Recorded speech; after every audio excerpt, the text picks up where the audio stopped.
వేసి గౌరవ సభ్యులందరికీ ఇస్తున్న అధ్యక్ష. దాంట్లో school education, intermediate education, higher education, ITI స్కిల్లింగ్లో public libraries, AP state archives, అదేవిధంగా ఏపీ తెలుగు అకాడమీలో కూడా ఏం చేయబోతున్నామని చాలా స్పష్టంగా గౌరవ సభ్యులు కూడా దీంట్లో తెలియజేసామని గౌరవ సభ్యులకి చెప్తున్నా అధ్యక్ష. అంతేకాకుండా అధ్యక్ష, ఇక్కడ మీరు చూస్తే ఎందుకంటే లైబ్రరీస్ గురించి కూడా లాస్ట్లో మాట్లాడతాను అధ్యక్ష. నాకు 11 సంవత్సరాల అబ్బాయి ఉన్నాడు అధ్యక్ష ఇంట్లో.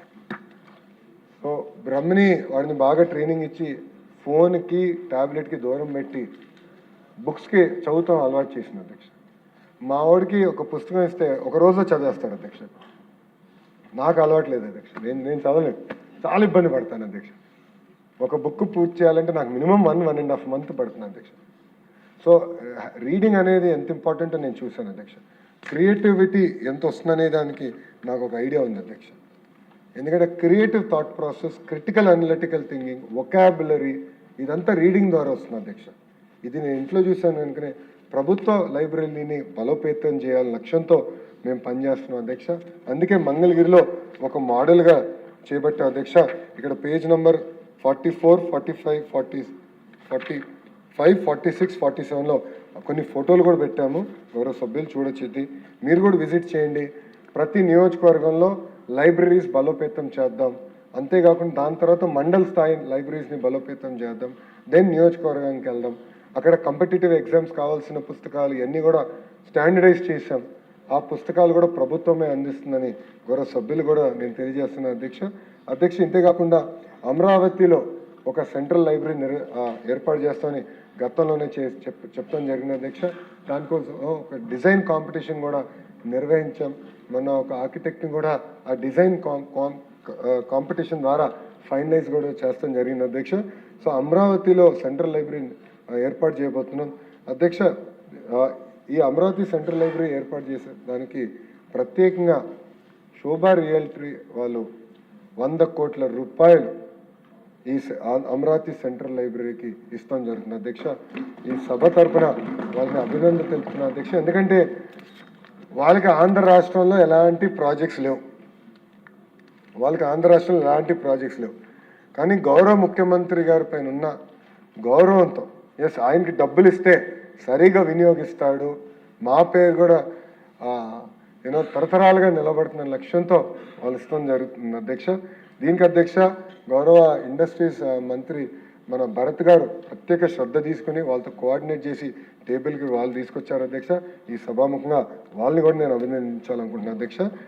సో లైబ్రరీకి గతంలో రావాల్సిన పంచాయతీరాజ్, గ్రామీణాభివృద్ధి శాఖ నుంచి, మున్సిపల్ అడ్మినిస్ట్రేషన్ శాఖ నుంచి సెస్ ఏదైతే రావాల్సి ఉందో అది కూడా నేను తీసుకుంటున్నా అధ్యక్ష.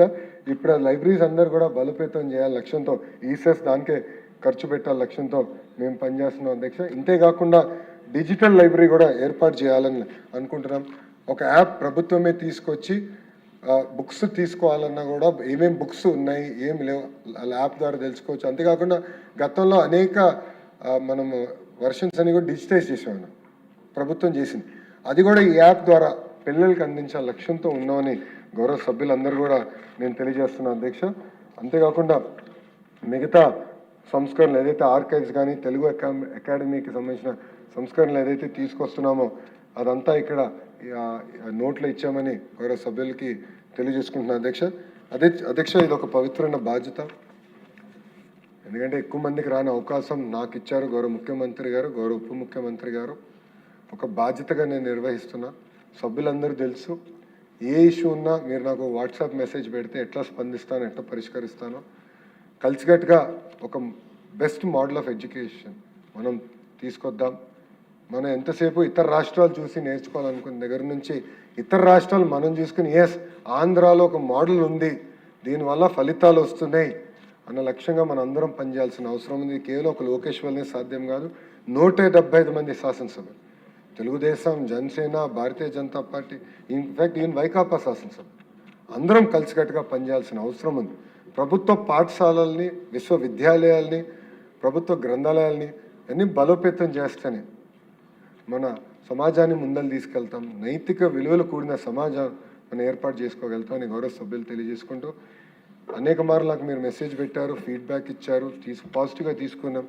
అన్నీ ఎక్కడన్నా తప్పులు చేస్తే సరిదిద్దుకుంటున్నాం. మేము కూడా మనుషులమే. తీసుకునే 10 నిర్ణయాలు 3 తప్పు అవుతాయి. కానీ తప్పైన నిర్ణయాలు సరిదిద్దుకునేదానికి ప్రజాప్రభుత్వం సిద్ధంగా ఉంది. దాంట్లో ఎలాంటి సందేహం లేదు. అది గౌరవ ముఖ్యమంత్రి గారు, మంత్రులు కూడా చాలా సీరియస్గా చెప్తాం జరుగుతుంది. అదే స్పిరిట్తో మేము పనిచేస్తాం. ఆంధ్ర మోడల్ ఆఫ్ ఎడ్యుకేషన్ ప్రపంచానికి చూపించాల్సిన బాధ్యత మన అందరిపైన ఉందని గౌరవ సభ్యులందరికీ తెలియజేసుకుంటూ మీ సహకారం నాకు ఉంటుందని ఈ సభాముఖంగా నేను కోరుకుంటూ, ఇప్పుడే మా సెక్రటరీ గారు ఒక నోట్ పంపించారు అధ్యక్ష.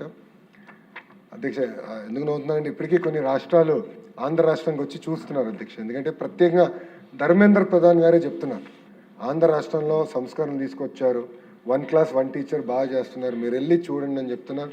ఇతర రాష్ట్రాలు ఇప్పటికీ 2 రాష్ట్రాల నుంచి వచ్చారు అధ్యక్ష, మిగతా రాష్ట్రాలు కూడా వస్తున్నారు.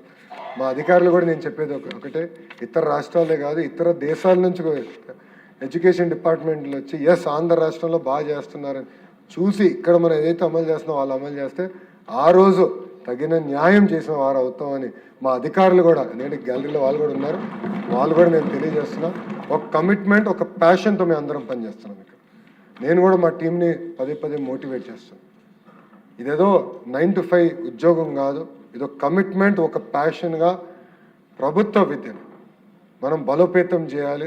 మనం ఆశించిన మార్పులు ఏదైతే మన పిల్లలకి మనం ఆశిస్తామో అది అందరి పిల్లలకి తీసుకురావాల్సిన బాధ్యత ఉందని మేము ఎప్పుడూ చర్చిస్తాం అధ్యక్ష. మా అధికారులు కూడా ఒకటే చెప్పాను అధ్యక్ష, ఏదో ఇది రొటీన్ మ్యాటర్, ఏదో రొటీన్ ఫైల్గా ఆలోచించదు. ఒక మన సొంత బిడ్డ అక్కడ ఉంటే ఎలా స్పందిస్తామో అలా స్పందించాలి. ఎందుకంటే ఆంధ్ర రాష్ట్రంలో చదువుతున్న ప్రతి బిడ్డ మన సొంత బిడ్డ.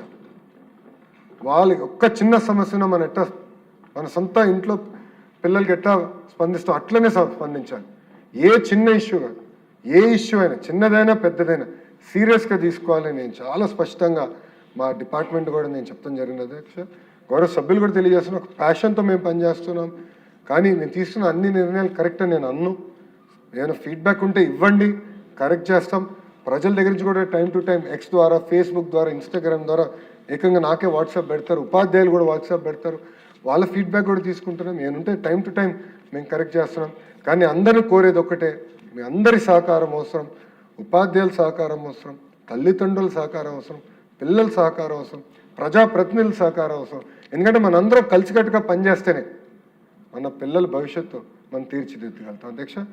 ఆ సహకారం అందరి దగ్గర ఉంటుందని ఈ సభాముఖంగా ఆశిస్తూ, తప్పనిసరిగా ఇప్పుడు ఎగ్జామ్స్ కూడా జరుగుతున్నాయి, 10th క్లాస్ ఎగ్జామ్స్ జరుగుతున్నాయి, 11th 12th ఎగ్జామ్స్ జరుగుతున్నాయి. మా అధికారులు కూడా కాన్ఫిడెంట్గా ఉన్నారు. అద్భుతమైన రిజల్ట్స్ ఈ సంవత్సరం ప్రభుత్వ పాఠశాల నుంచి వస్తుంది. ప్రైవేట్కి ధీటుగా మేము రిజల్ట్స్ చూపిస్తాం అన్న కాన్ఫిడెన్స్తో ఉన్నాం అధ్యక్ష. సో నెక్స్ట్ టైం వచ్చినప్పుడు తప్పనిసరిగా, ఎందుకంటే ఇది అందరికీ సంబంధించిన విషయమే, అన్ని నియోజకవర్గాల్లో ప్రభుత్వ పాఠశాలనే రిపోర్ట్ కార్డు కూడా పెట్టాల్సిన బాధ్యత నా పైన ఉంది. తప్పనిసరిగా ఆ రిపోర్ట్ కార్డ్ నెక్స్ట్ శాసనసభల్లో టేబుల్ చేస్తామని గౌరవ సభ్యులు తెలియజేసుకుంటూ, నాకు ఎంత అద్భుతమైన అవకాశం ఇచ్చిన మీ అందరికీ నా హృదయపూర్వక ధన్యవాదాలు. నమస్కారం. జై హింద్ అధ్యక్ష.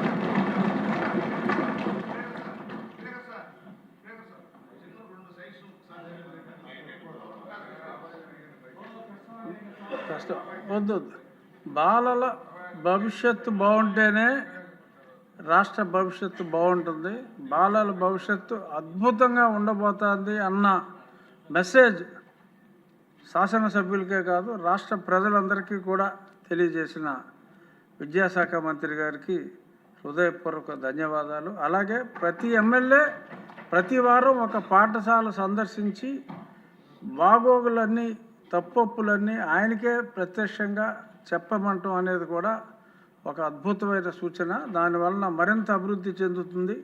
తప్పకుండా ఒక ఎమ్మెల్యేగా నేను, అందరూ కూడా అది ఫాలో అయితే ఆయన కోరుకున్నట్టుగా రాష్ట్రం అభివృద్ధి చెందుతుంది అన్న విశ్వాసం ఉంది. మరొక్కసారి సభ తరపున లోకేష్ గారు ఒక్క అక్షర దోషం లేకుండా చాలా చక్కగా మాట్లాడారు. తెలుగులో కూడా అక్షర దోషం లేదు.